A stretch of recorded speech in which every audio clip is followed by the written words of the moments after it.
నా పేరు ప్రస్తావించి ఏమి ఇవ్వకుండా వదిలేస్తున్నట్టు కొడుతుందా లేకపోతే వచ్చేటట్టుందా? ఏదో ఒకటైతే చేసే అవకాశాలు ఎక్కువ ఉన్నాయి కదా. ఇక ప్రభుత్వం వచ్చినాక ఒకటేంటంటే తుంగతుర్తి టికెట్ విషయంలో పెద్ద అలజడి జరిగింది. జరిగిన తర్వాత అది సామేల్ గారికి రావడం, అక్కడ విజయం కావడం కూడా ఒక సంతోషకరం.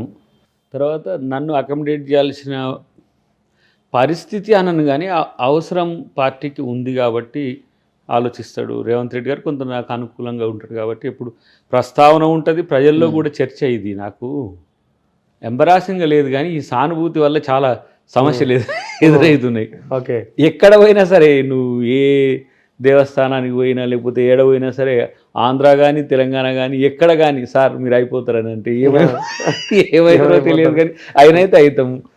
సరే, మంత్రి, MLC, MP, what ever, party అధికారంలోకి రావడం నా లక్ష్యం.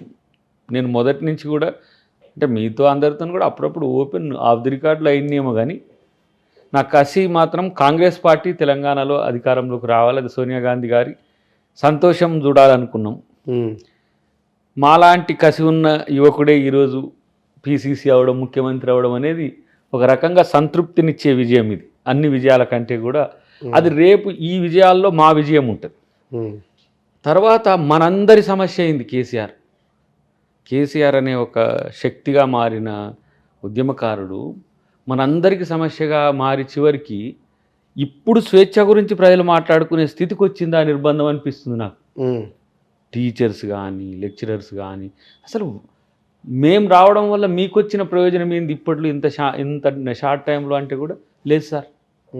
ఇంకా మీరు ఏం చెయ్యండి అది పక్కన పెట్టండి, ఫస్ట్ వీ ఫీల్ ఫ్రీ అనే ఒక చర్చ వస్తుంది. అంటే మనం నిర్బంధం ఫీల్ కాలే, నిన్ను అరెస్ట్ చేసినా, నన్ను అరెస్ట్ చేసినా, రేవంత్ నన్ను జైల్లో పెట్టినా, ఇంకొకరిని మళ్ళీ నన్ను ఇంకో తిరగ చేసినా, లేదు కోదండరామ్ని అట్లా చేసినా, లేకపోతే ఎవరైతే ప్రశ్నించే విద్యార్థి నాయకుల్ని జైల్లో పెట్టినా, మనం ఏమనుకున్నామంటే మన పోరాటం కొట్లాటే కదా. కొత్తగా మనకేం అనిపించాలి. అది ఉమ్మడి ఆంధ్రప్రదేశ్లో సీమాంధ్ర ప్రభుత్వం అది చేసింది.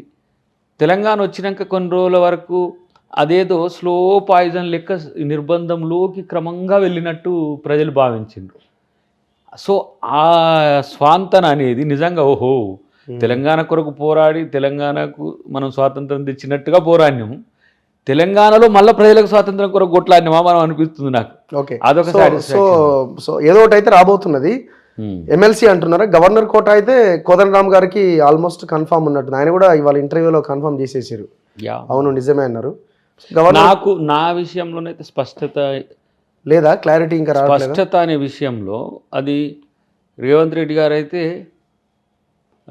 అది అధిష్టానం కన్సర్న్తోనే నీ టికెట్ విషయంలో జరిగింది, నిర్ణయం వాళ్ళు తీసుకుంటారు, నాకు ఆ పర్సువేషన్లో నేను కూడా ఉంటాను మాత్రమే చెప్పిండు. కానీ ఇది ఇతమిత్తంగా లేకపోతే ఇట్లా పర్టికులర్గా ఇది చేద్దాం అది చేద్దాం అని చర్చ అయితే లేదు. అంటే మీరు ఏం ఇవ్వకపోయినా సైలెంట్గానే ఉంటారు కాబట్టి ఇట్లా జరుపుకుంటూ పోతారేమో. అంటే నేను చేసేది ఏముంది, పోని చెప్పు రాగు ఒకటి చేద్దామంటే నేనంటే సాటిస్ఫాక్టరీగా ఉన్నమాట వాస్తవం, కానీ ఏమి వద్దు అనే స్థితిలో లేను కదా.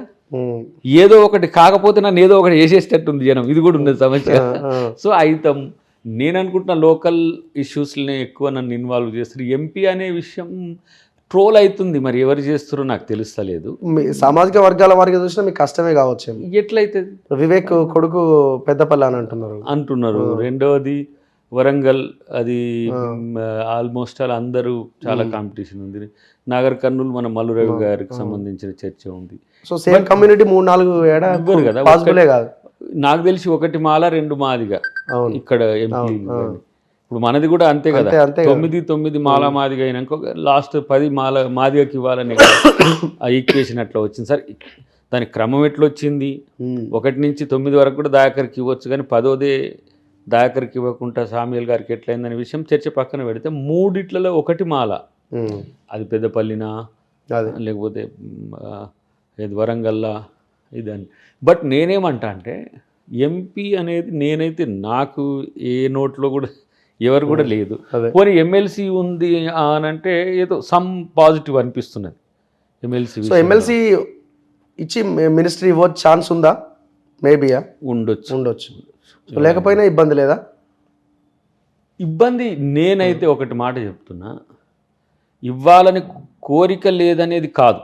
ఎందుకంటే మనం తెలంగాణ కొరకు కొట్లాడిన అంశంలో తెలంగాణ అస్తిత్వం కొరకు పోరాడే ఒక మొహం అనేది తెలంగాణకు అవసరం. సో వీళ్ళందరూ తెలంగాణ కాదు అని చెప్పాను నేను. మూమెంట్లో ఒక 10 years జేఎస్తో కలిసిపోయి పనిచేసింది, కానీ ఈ 10 years కాంగ్రెస్ తెలంగాణ అస్తిత్వంతో పోరాడిన. ఓకే, అప్పుడు ఉమ్మడి ఆంధ్రప్రదేశ్లో కాంగ్రెస్ అస్తిత్వం ఆంధ్రప్రదేశ్ గురించి, కానీ ఇప్పుడు తెలంగాణ కాంటెక్స్ట్ ఉన్నది. సో కనెక్టివిటీ, సోషల్ క్లాసెస్ కానీ తెలంగాణ మూమెంట్ వాళ్ళంతా కనెక్ట్ కావాలి గవర్నమెంట్ కంటే, మాలాంటి వాళ్ళు ఉంటే మంచిదనేది నా అభిప్రాయం. నేను ఎందుకు ఆ మాట అంటున్నా అంటే, ఇంత విస్తృతంగా జనంలో అది వెళ్ళడం ఏంటి, అది రాకపోతే ఏంటి అనే ఒక భయం కూడా ఉన్నది నాకు. నాకేం ప్రాబ్లం లేదు, ఓకే, నాకు ఏది ఇవ్వకపోయినా నీది ఇవ్వలేదు, లేకపోతే నా సాక్రిఫైస్కి కూడా అర్థం లేకుండా పోతుంది. దాకర్ ఎందుకోసమా కొట్లాడిందని పోతుంది. నేను చాలామందితో మాట్లాడుతున్నప్పుడు ఉంటే మంచిది, వాళ్ళు చెప్తుండ్రు, కానీ నాకు ఆథెంటిక్ రిపోర్ట్ లేకపోయినా కొంత చర్చ అయితే గ్రౌండ్లో ఉంది, పార్టీ వర్గాల్లో ఉంది, ఇవ్వాలని కూడా కోరుకుందాం.